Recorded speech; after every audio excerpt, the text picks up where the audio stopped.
Jus jambu mete adalah satu-satunya bahan baku minuman Feni. Feni adalah sejenis minuman yang langka. Satu-satunya negara yang produksinya adalah India. Keluarga ini menggunakan cara tradisional untuk membuat minuman Feni.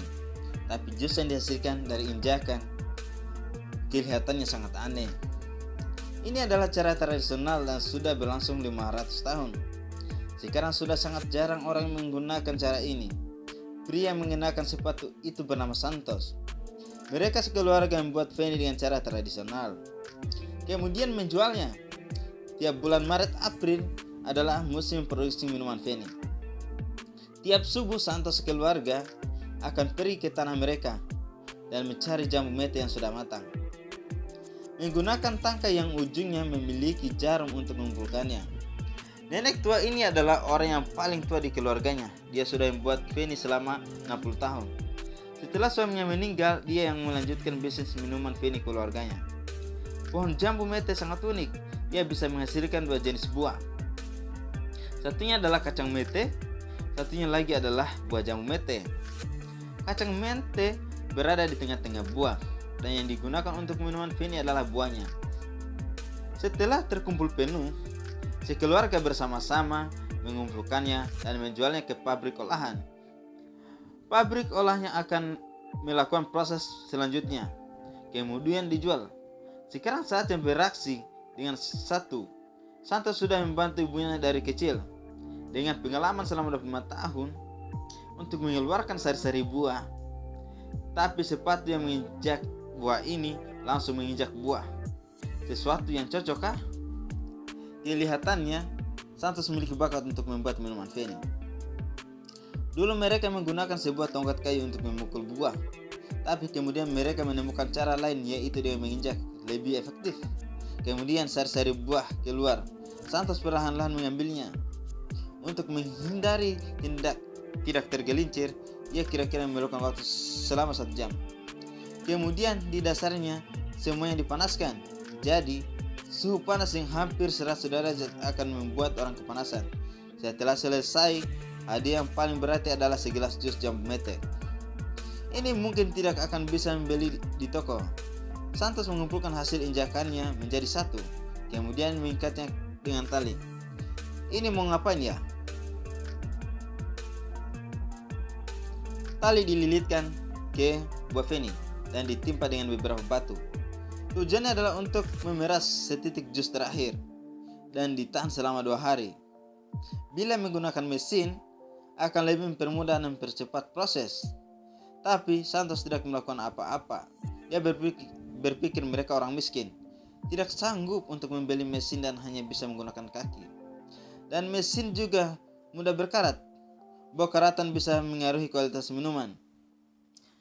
Dengan menggunakan injakan kaki baru bisa murni. Keesokan harinya, buah yang sudah kering dibuang, lalu diberikan ke petani untuk dijadikan makanan sapi.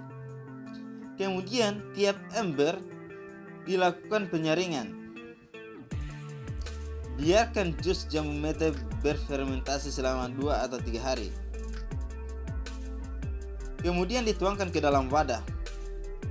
Di saat yang sama, nenek tua membuat tali untuk menutupi wadah. Dia mengambil kain dan tanah. Tanahnya diambil dari lubang ular atole terdekat, karena tanah jenis ini lebih halus. Dengan begitu bisa menutup wadah dengan lebih baik. Nenek tua meletakkannya ke tanah di seliling untuk menutupi tidak ada udara yang masuk. Kemudian menyalakan api untuk memanaskan jus. Proses ini kira-kira memerlukan waktu 8 jam. Jus yang panas pun beruap. Setelah itu melalui pipa, melewati tempat yang penuh air, uap pun berubah menjadi cairan dan perlahan-lahan keluar dari pipa. Tapi ini masih belum proses terakhir pembuatan minuman Feni. Masih harus membiarkan cairan kembali ke dalam wadah, kemudian didiamkan selama 7-8 jam hingga sampai suhu yang cukup. Di saat yang bersamaan, di saat alkohol mencapai 40-45%, minuman Feni pun jadi. Santos yang memiliki pengalaman ini bisa meriksa dari gelembungnya apakah berhasil atau tidak. Di saat setelah gelembung membesar dan perlahan-lahan terpisah, berarti sudah oke. Santos berpikir, minuman Feni rumah mereka sangatlah murni, sedangkan tempat lain mengandung bahan tambahan kimia dan zat campuran. Tiap musim mereka bisa membuat 175 liter minuman Feni lalu dijual ke penduduk sekitar. Tapi situasi beberapa tahun ini berbeda, karena penduduk desa sudah banyak yang pindah ke kota. Jadi orang yang minum minuman Feni semakin sedikit. Dan ada beberapa pebisnis yang sedang menggunakan cara modern untuk memproduksi minuman Feni.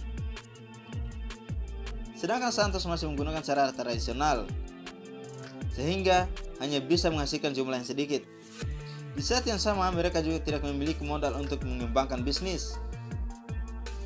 Tahun-tahun lalu, mereka sekeluarga tiap hari bisa menghasilkan 250 sampai 300 rupiah. Kira-kira 50 sampai 60 ribu rupiah.